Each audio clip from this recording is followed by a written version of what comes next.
Hey, it's Natasha. And Khalil. And we are the co-hosts of WokeNFree.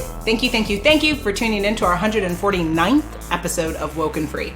If you've been tuning in every week for WokeNFree Wednesday, you know that WokeNFree is all about being real and honest with each other and you. We talk about everything and anything important to us, you, the world, and nothing is off the table. This week, we're going deep, guys. We're going to be discussing why the Black Lives Matter movement matters to us all. Before we dive deep, though, it's your favorite time of the day. I know, Khalil, you feel the same, right? Yeah, I'm ready for it. Exactly. So it's Tasha's monologue. So Good. Without further ado, I will get started here. First and foremost, for all of you who have downloaded the episode on the Podbean app by first going to WokeNFree.com, bravo. Y'all are amazing. We adore you. And more importantly, that's how you can join the conversation. And given that we are talking about Black Lives Matter movement, we suspect that many of you might have a thing or two to say about the topic. So make sure you go and download the episode through the Podbean app. You can do it all from WokeNFree.com. Now, if you're like, we love you, we rock with you, hells yeah, Black Lives Matter, just can't do another app, that's okay. It's okay. What you can do is make sure you're subscribed and following the show on whatever platform you're listening to. So if it's not through Podbean, but you're catching this through iTunes, you're doing this through Spotify, you're doing this through iHeartRadio. We're on 30 plus platforms, guys. We list it all on WokeNFree.com on the listen tab. So just make sure wherever you're listening, you're subscribed and followed. And that way you still can be a part of the conversation in that way. Now, when it comes to sharing is caring absent racism, bigotry, discrimination, and of course, COVID-19. When will this ever end? No, Never. That's a lot. It's, it's trying. It's really, it's on our hearts and spirits, guys.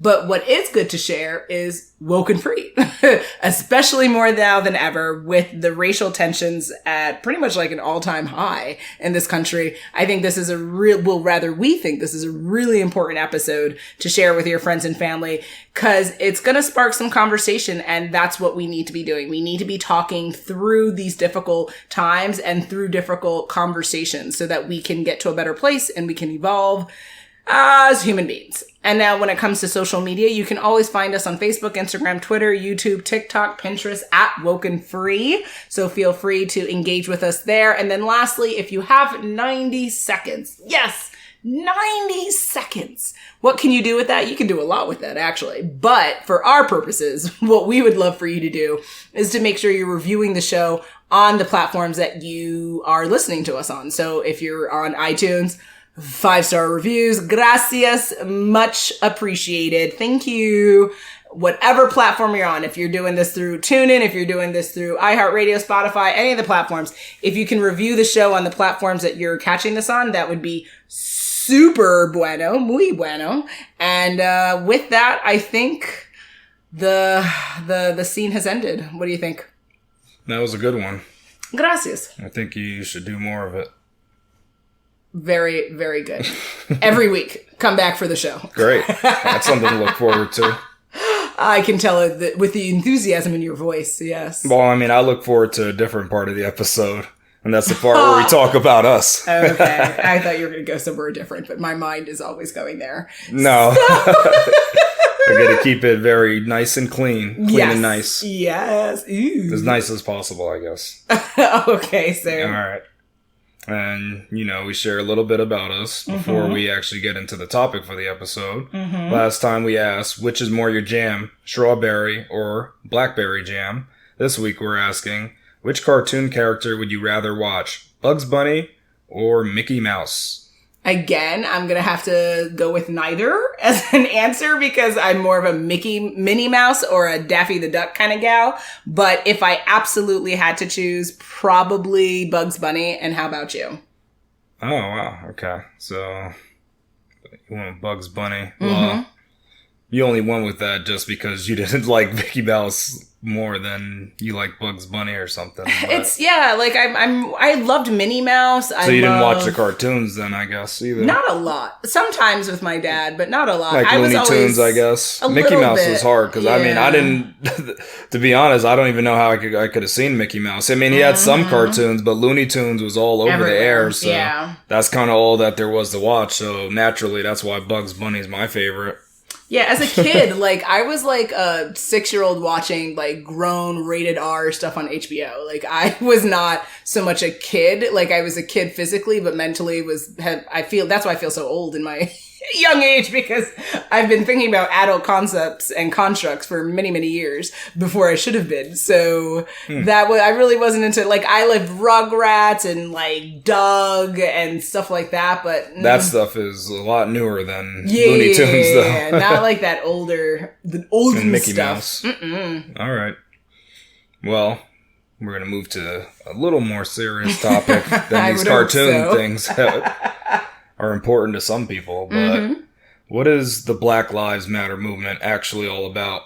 So this is a great question. I think this is a good foundation for this conversation. So first and foremost, we like to keep it 100% honest on Woke and Free, because that's the only way to be woke and free in life. Black Lives Matter movement, in my mind, what I've interpreted as, is a global movement that is bringing attention to the human rights issue that Black people are threatened with and dealing with, not only just in America, but around the world. To be Black in this world means your life is threatened. It means that you have rights that are denied. It also means that you are probably being persecuted economically, financially, educationally, criminally, and everything else. To be honest, it's a sentence, really, because of how other people are using and weaponizing Blackness against us. And this movement does not deny that all lives matter. Of course, all lives matter, because all lives are precious. Life is precious. But the issue with the movement and why it has to use the terminology of Black Lives Matter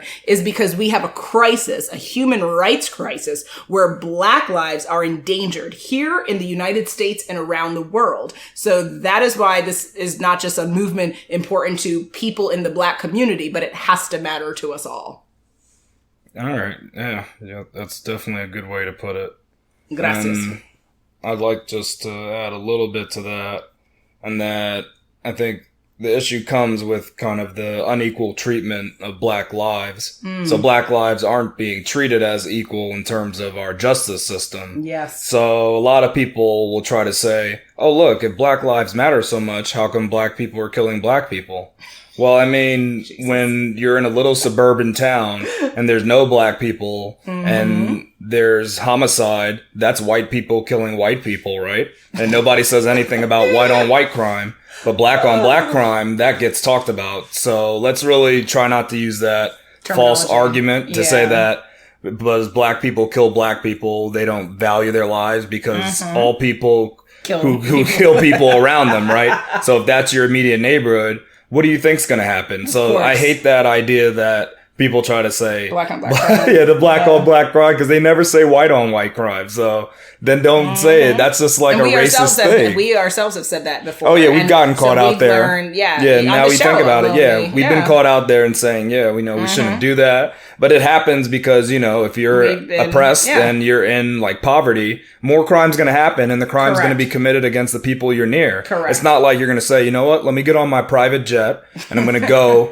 over to the other coast where I can go commit crimes against other people I don't know. Exactly. Like, I mean, you're not doing that, right? Let's be real. And also in poverty, those neighborhoods are over-policed, so it's easier for cops to identify and to fill their quota, right, of capturing drug dealers and in more impoverished and disenfranchised neighborhoods. So that's what systemic racism includes and is all about. And we have to acknowledge that. We cannot deny this. And then another note on that is that now the blue lives matter, right? Well, Correct. Of course, cops' lives matter because humans matter in general. That's not at issue. The issue is that there's people doing bad stuff, and it's happening consistently against one group, which are Black people and brown people. So that's what we're talking about. We're not saying that, tear down the system. We didn't say any of that. No. Let's just change the system for the better. The system should run on the laws that were established, right? They shouldn't just be running amok like this. All lives matter. All black lives matter. All brown lives matter. Latinos matter. Natives Everybody's matter. lives. Indians I don't matter. care who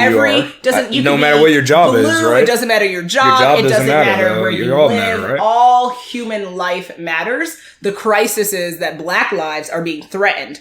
Not just here, but everywhere. So that's why we have to actually have a movement directed for us, because otherwise the killing and the injustice would just continue with everyone just kind of blinking an eye and just being like, oh, well, and that's just not acceptable. Yeah, definitely. So when it comes to, thinking about the black narrative and black lives, how and if are they currently threatened? I think they are currently threatened, and what the issue is that it's murders of our citizens by our state. That's what I think the issue is. Like I was saying earlier, it's not about what race is killing what race. Correct. It's literally about the state killing one particular group. And that's a big issue. Now, I will say that, there are some cases where there's armed threats, but we're talking about unarmed black people here. Okay. And that's what I think is the biggest issue. I got this information from a Bloomberg article, actually.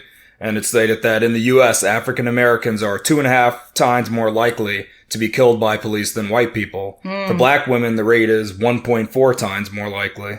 And then a Washington Post article actually goes on more to say that although half of the people shot and killed by police are white, black Americans are shot at a disproportionate rate. They account for less than 13% of the U.S. population, but are killed by police at more than twice the rate of white Americans. Those numbers to me seem like there's a definite discrepancy. Jesus. This small population being killed at a higher rate than the majority. Like that's, Absolutely. but there's something wrong there. I mean, I don't Absolutely. even if you're not big into numbers, that doesn't add up. Absolutely. And this is just a conversation around criminal stuff. But, you have to also, you can report do research stuff too. and report it. Exactly. There's always underreporting in all studies and all economic stuff. But like with outside of criminal stuff, there's information out there that talks about how, black people are economically disenfranchised. I heard recently that, that half of the homeless families in America are black. And that's like, again, we're only 13% of the nation. How could we make up over 50% or more of all homeless families? Like, we have to look at the systemic racism and the systematic breakdown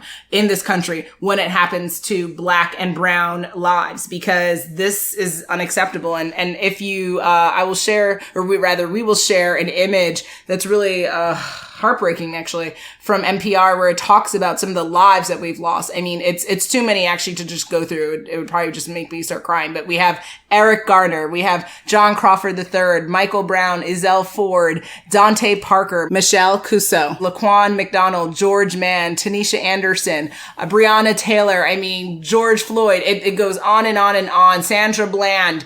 This is unacceptable. These people's lives mattered. They all have family and friends who cared about them. And death is final, right? It's the one certain thing that we have in this world. There's nothing else certain other than death. The one thing is when you're born, you are 1 minute closer to death.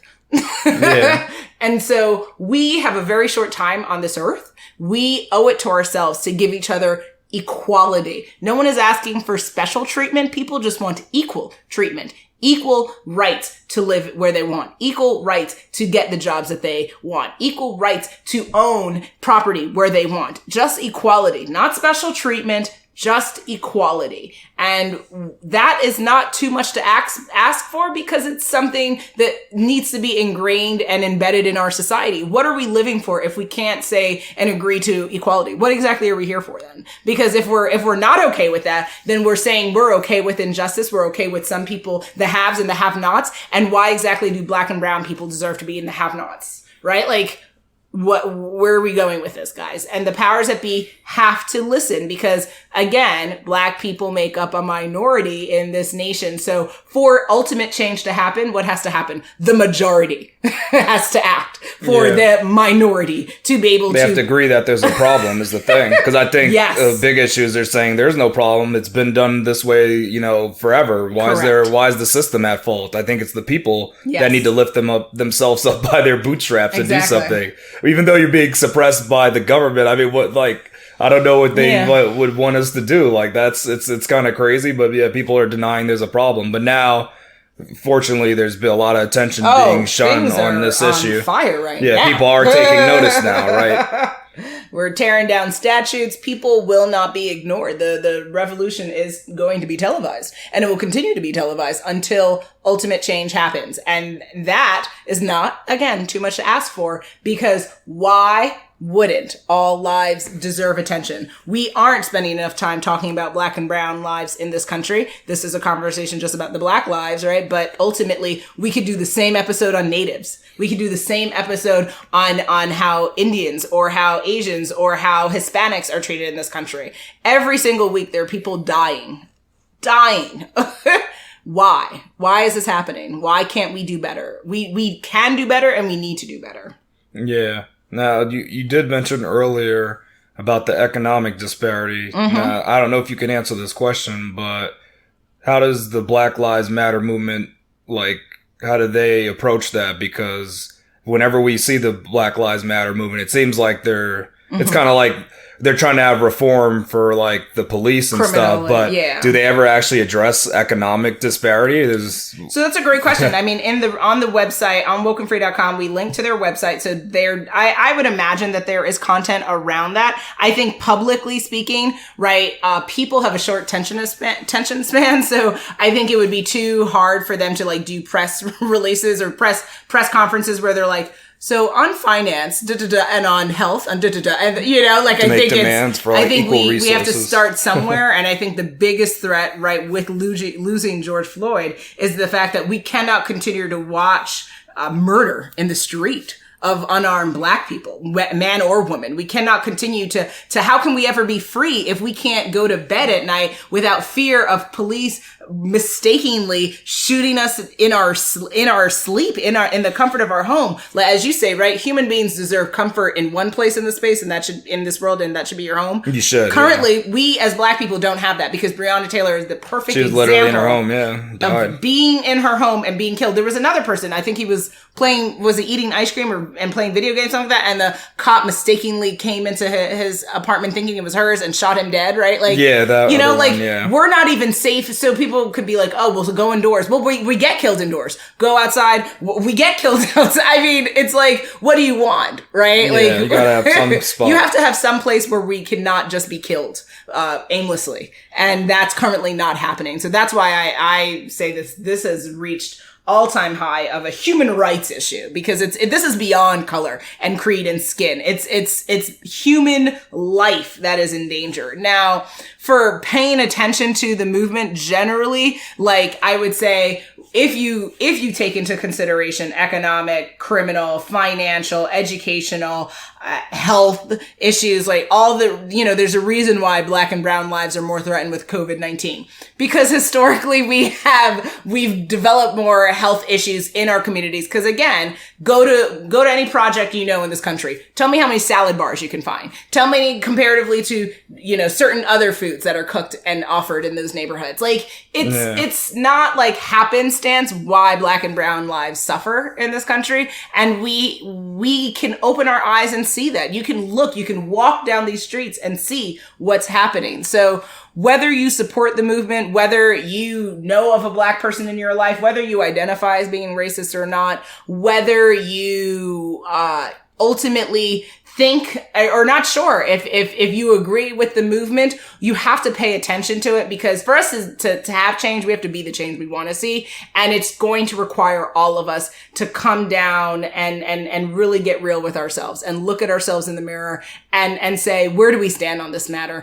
As a black person, where do I stand? As an activist, where do I stand? As a representative in my community, where do I stand? What can I do in my professional life? What can I do in my personal life? What can I do in my community? We all have to play a role, and it really systematically has to be that, regardless of the color of your skin. So that's why we have to pay attention, and that's why we can't, and to your point, we can't just look at one space. We can't just be like, okay, even if we could solve all the legal and the criminal justice issues and injustice against blacks, that's one piece of the pie. There's economics, education, health, spiritual, the whole mantra, guys, the whole thing. The whole kabam needs fixing, but what are your thoughts? You are now listening to WokeNFree. WokeNFree. WokeNFree. WokeNFree. WokeNFree! A podcast about being real and honest.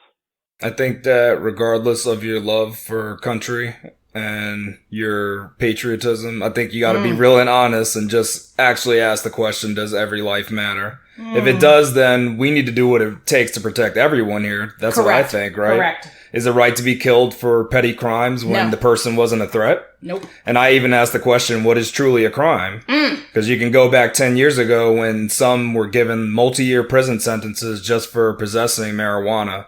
Was that really just? That's still on their record. They can't vote now. They can't get jobs. Is that really what we want this country to be about? To deny people freedoms? Especially for something that's not even a crime now. So it's kind of like we made a mistake back. We made it. There was a mistake back then where it was considered a crime. Now it's not a crime have to be in many eradicated. states. Yeah. I think you need to go back and, overturn those cases, right? Because that doesn't make sense to me, to make that such a criminal offense. It has to be just and fair. Yeah, absolutely. Like that's the issue. And everybody has to get the same treatment too. Correct. It can't just be, sentencing has to be the same. Correct. Yeah. You can't say, I have a lot of money, so I'm going to make up a disease called affluenza and I'm going to get off on crimes that I did. But, if I'm impoverished, nope, I get the longest sentences that I can ever get. Absolutely. So that makes no sense. You can't do stuff like that. We got to eliminate that. It's no bueno. No bueno.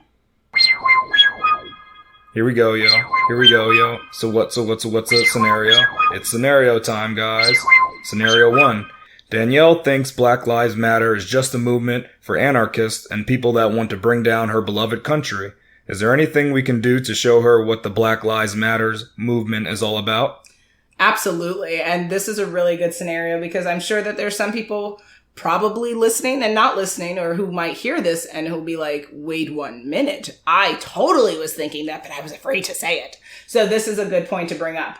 The Black Lives Matter movement is not an anarchist movement. It is not a movement against or for the deprivation of others. It is for the just defense of the Black community, because if we cannot stand up and say, hey, this is not okay, we are being unjustly treated and killed, then who will do that for you, right? No one in this life is going to come to your savior, to be your savior. You have to save yourself. Doesn't matter who you are, what gender, sexual orientation, race you are your own savior, always. And it is for us to stand up and defend our nation. And I'm talking about the United States inclusive of all Black and brown people. We have to stand up and fight for what is wrongly being done. So Danielle could watch footage of people who've actually been publicly executed. Danielle could go to the Black Lives Matter website and look at all the resources and statistics that are shared about how Blacks are treated and unjustly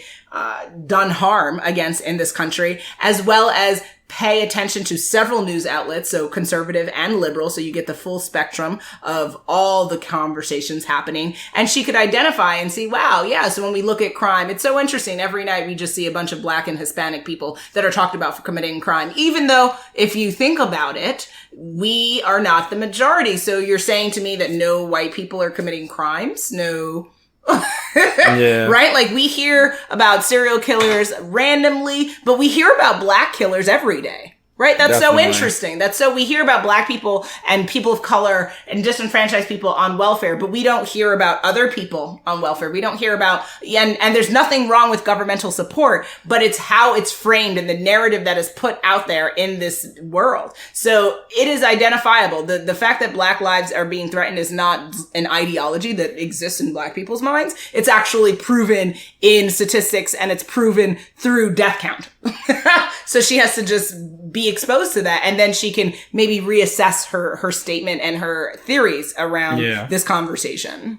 Yeah. I mean, the best point you made is actually go to the Black Lives Matter website, right? Because you're just seeing stuff on the news, you're reading tweets from the government. I mean, is that really what's going to tell you the truth when that's just falsehoods being shared? I mean, at least go to the source. Give the source a chance first. Yeah. So check there. See what they say. If you don't understand it, then reach again, out to them too. Yeah, technically you can shoot them a message and try to find out more to see, how are you related to this group, or if you're related. Because just because you're seeing them lumped together, and some people might be saying that does not mean it's the truth. Correct. We're in the age of fake news where that's the top thing. So don't be fooled by fake news. Actually do your research here and go to the website. You'll find out stuff that'll surprise you. You might be like, wow, I didn't even know these things were happening. So let me actually reevaluate my thinking process. I think that's the best thing for her to do. Scenario 2. Valentina has a large social media following and recently used her platform to speak out against the racial injustice this country has let prosper for far too long. A lot of her fans have come out against her, saying they do not want to see politics on her page and have unfollowed her as a result. Do you think Valentina should stay quiet from now on to not risk losing more followers? Another really pointed kind of scenario question where this is a real thing that people are currently dealing with. A lot of social media activists or social mediaites, people who have presence on social media are sharing and joining the conversation. And so to answer the question, I think it comes down to what Valentina's intentions are. If she outrightly really does care about how injustice is occurring in this country, then she should never fear speaking out or sharing her thoughts, because that would be an injustice to her. She has a right to share her opinion and share her belief system, regardless of whether that means she loses followers or people don't want to work with her. At the end of the day, you have to be woke and free, and you need to be authentic to yourself. So she should do it. Now, if she's only posting because it's like trending, right? There's SEO behind hashtag Black Lives Matter, then that's a whole separate conversation. But again, on the outside, we would not be able to understand or see that intention. So if it's authentic, go with it. If people don't rock with you, then they weren't meant to rock with you. If she's doing it to just get some play, then I would ask her to really question why she's doing what she's doing on social media. And, you know, is that the right thing to do with life? Okay. So then I agree with your first part, but I disagree with the second, only because I don't care what her, I mean, I know that you like intentions, but it turned to this. I just like the idea of being spread just to this large number of people. Even if you're going to monetize it and you don't really care about Black Lives Matter. Doesn't, as long as you're not mocking it, like, it's kind of like, oh man, this is great SEO. I'm going to post this up. And I'm not going to do anything. Like, I'm just posting this, but you just posting that can touch one of your followers who goes and said, hey, let me look into this. So it's kind of like your wrong intention led to a nice turn of events. So I would say, even if she's faking it, as long as she's not mocking, if she goes and mocks it, then no, you're hurting the movement. But even if she's faking it and just trying to get SEO, I'd rather her not do it than be quiet about it and not like alert the issue to all these people, because people want to just kind of brush things under a rug. You know, it doesn't affect me, so why do I care? I just want to go on here to forget about real life. Well, real life affects everything. True. Even social media. Yeah, it affects social media. And then another thing I would say is that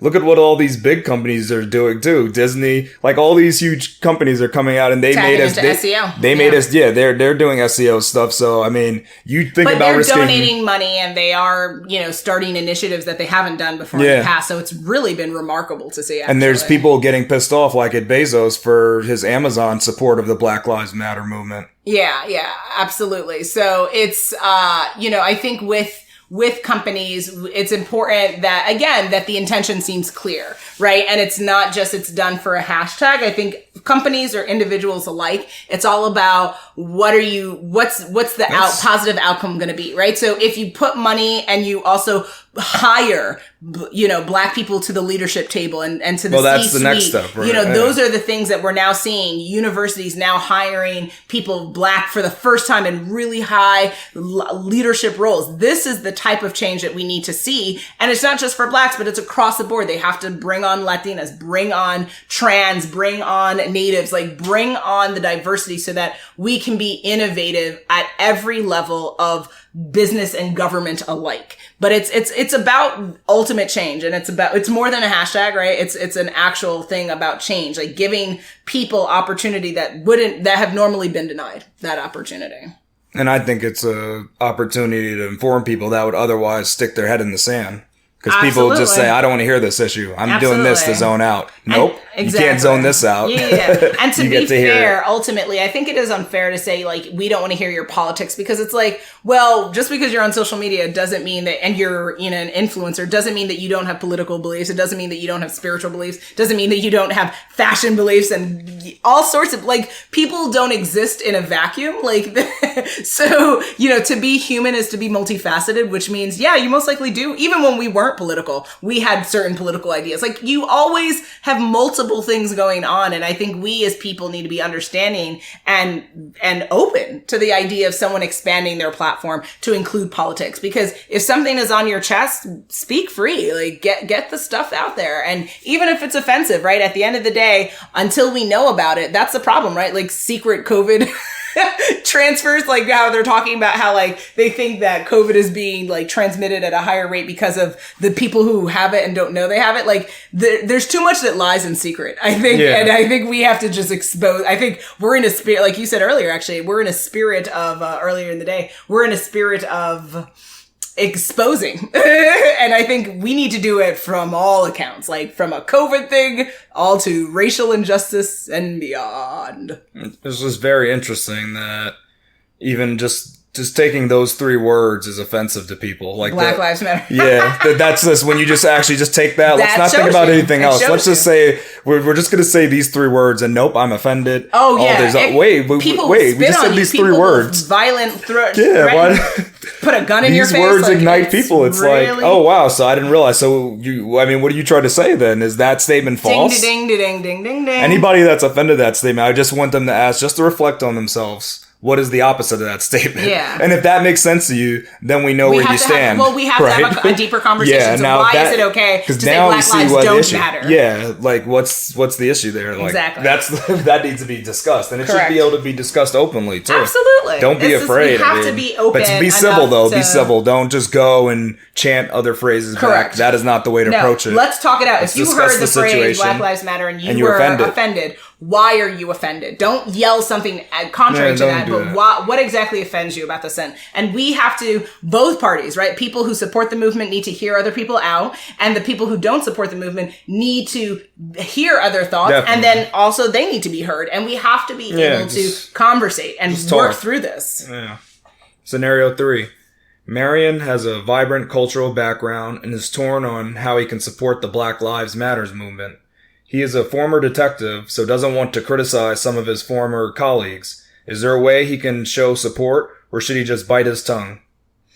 So you said he's a former detective though, right? Yeah. But so I think as a former detective, he's going to have a certain type of context as to kind of how Black lives were treated within his department and within his reign as a detective. But again, if he comes out and wants to support the movement, he can do that without being deemed a traitor to his previous role and career. It's all about injustice. Injustice has no affiliation. It is not political in nature. It is literally a construct that occurs because of bad behavior by human beings, right? It's not happenstance. People just don't just all of a sudden shoot themselves, right? It's people actively taking a gun and shooting someone else. It's people actively giving someone a harsher sentence. It's people actively denying people mortgages. It's people actively like racism and discrimination is an action that is taken by another or many people. So if he wants to show support, he can do it through finance. He can do it through activism. He can do it through education. He can do it through mentorship. There's lots of ways. You know, I'm so always tired of whenever we talk about how can I help, and people are like, I don't know.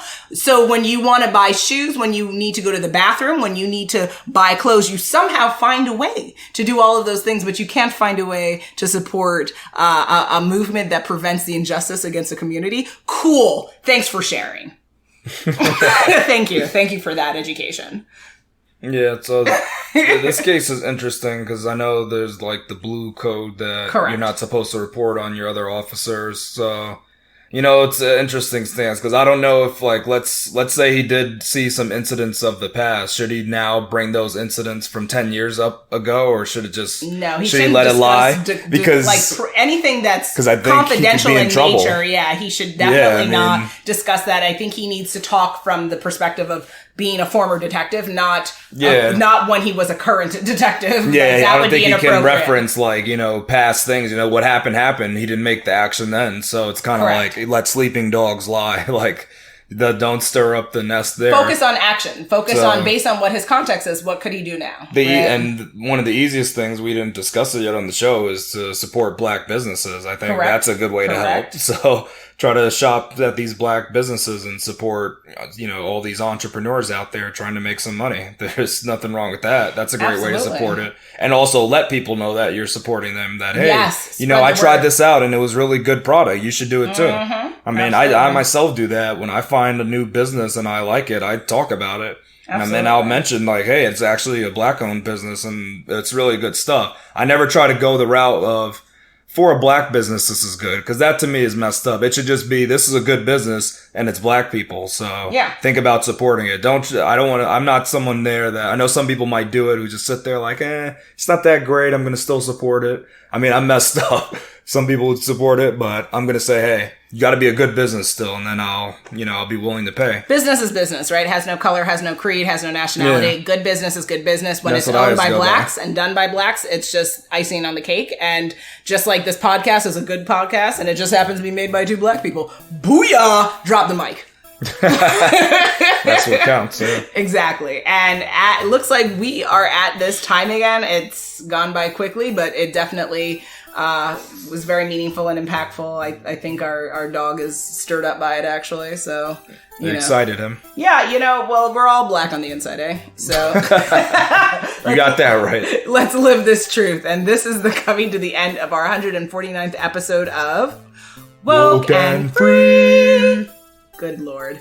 Quite the episode discussing why Black Lives Matter movement matters to us all. Will we leave you hanging for what our next episode will be about? Drum roll, please. On our next episode, we will be discussing Mexican Dynasties, WokeNFree Review. Make sure you follow us on social media to follow along the conversation, and make sure you tune in next week for WokeNFree Wednesday to join the conversation at WokeNFree.com. If you'd like to be a guest on the show, submit a topic for an upcoming episode on our Contact Us page, because our dog says to do so with his behind. And where are you going to find it? The Contact Us page is at WokeNFree.com. So that is WokeNFree.com. That's right, JJ, right? Now he's done. Good. When it comes to social media, feel free to hit us up: Facebook, Instagram, Twitter, YouTube, Pinterest, TikTok at WokeNFree. And then, since you listened to an episode about Black Lives Matter, we absolutely know that you want to support black podcasters. I mean, how could you not? Good idea. So, you know where to go. Contact us page at WokeNFree.com. If you didn't already subscribe, please do. Share the episode, and make sure you come back to join the conversation every Wednesday for WokeNFree Wednesdays. Remember, WokeNFree is more than a podcast. It is a way of life. Until next time. Black Lives Matter!